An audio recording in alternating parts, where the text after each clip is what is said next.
Bien, bonsoir à toutes et à tous, à celles et ceux qui nous ont rejoints pour cette 8e édition de la Nuit des idées, en Grèce et bien sûr ailleurs dans le monde.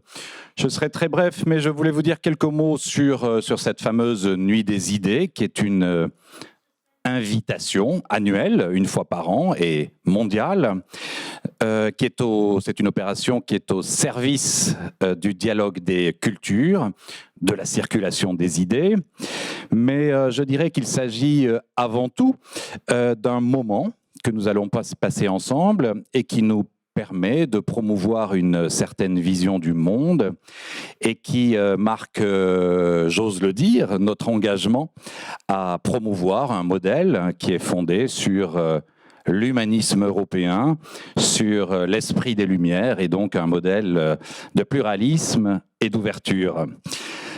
En ce qui me concerne, j'attends beaucoup de cette nouvelle édition de la Nuit des idées en Grèce. Pourquoi ?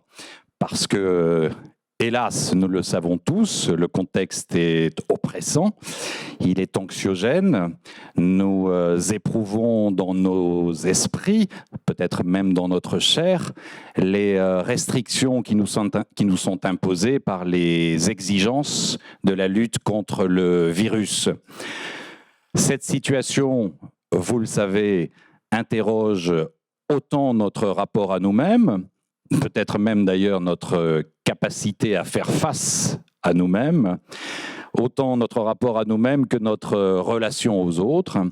Et c'est pourquoi cette année, pour cette Nuit des idées 2021, c'est le thème de la proximité qui a été retenu parce que nous sommes conscients que nous vivons dans un moment de grande aliénation de nos esprits et de nos libertés.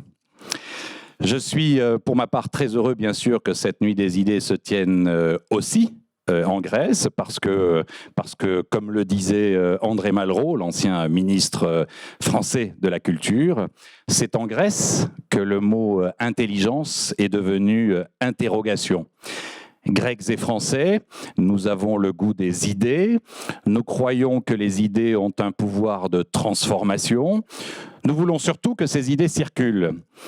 Et parce que nos corps sont confinés, nous avons, je crois, plus que jamais besoin de la raison pour lutter contre la tentation du repli, contre la tentation de l'obscurantisme, contre la désinformation aussi, et puis, bien sûr, contre les idéologies mortifères. Alors, à cette tendance au repli sur soi, comme aux stratégies de puissance qui n'hésitent pas à faire de la culture et de l'information des instruments de conquête, mais aussi de contrôle, je suis convaincu que nous devons opposer la puissance de l'ouverture et du dialogue, de l'écoute et, je le disais, du pluralisme. La France, je le crois, est dans son rôle, et c'est précisément le rôle de la diplomatie culturelle d'ouvrir les yeux, de déconfiner les esprits, d'offrir des respirations, de créer des ponts, à l'image du débat très intéressant, très porteur d'espoir auquel nous venons d'assister entre des représentants de la jeunesse grecque et de la jeunesse turque. Moi, je crois que c'est aussi cela l'esprit français, c'est se retrouver pour prendre le temps de se parler, de s'écouter, le temps de faire société, et puis le temps de refaire le monde et peut-être même de faire le monde ensemble. Et c'est pourquoi je veux croire que ces échanges, ces croisements contribuent à construire un monde à visage humain et à bâtir un monde que j'espère commun.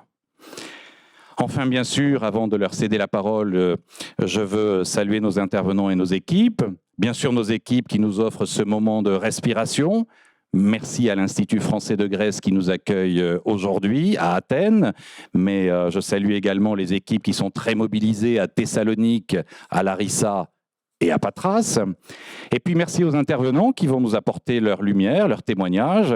Bruno Patino, qu'on ne présente plus, Alexandre Lacroix, Olivia Gazalet, Agnès Levallois, Caroline Gillet, Muriel Malouf. Merci à chacune et à chacun d'avoir fait le déplacement aujourd'hui à Athènes. Merci aux intervenants grecs qui se succéderont sur ces plateaux. Merci à Théophano Papazissi, à Nikos Panayotopoulos, à Fotini Tsalikoglou et à Vassilis Karapostolis. Merci d'avoir accepté d'échanger aujourd'hui avec les personnalités françaises qui nous font l'amitié de nous rejoindre. Merci enfin à Nathalie Heinisch qui nous rejoindra depuis Paris. Et puis enfin et surtout, belle et bonne nuit des idées à chacune et à chacun d'entre vous.